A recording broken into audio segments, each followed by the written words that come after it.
client t'a contacté pour une problématique particulière, disons que ce soit les problèmes de sommeil, l'anxiété, le tabac ou la confiance en soi.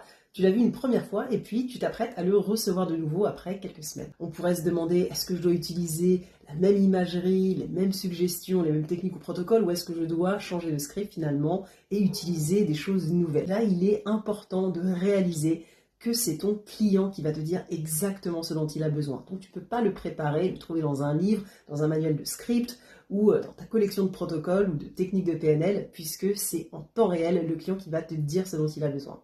Je te donne un exemple. Tu vas demander à ton client comment il se sent et là il va te dire oui ça va mieux mais j'ai l'impression qu'il y a toujours une partie de moi qui résiste. Boum, la négociation des parties. Ou alors tu vas lui demander comment il se sent et là il va te dire je ressens toujours une pression au niveau du plexus solaire. Et là, boum, tu vas utiliser la méthode de transe émotionnelle qui est finalement une approche somatique à la résolution du problème. Donc finalement, c'est le client qui, petit à petit et au fur et à mesure de la conversation, va te dire exactement ce dont il a besoin pour cette séance. Rappelle-toi donc qu'on commence une deuxième séance d'hypnose comme on commence une première et que ce qui constitue la séance, c'est le client qui te le révèle en temps réel.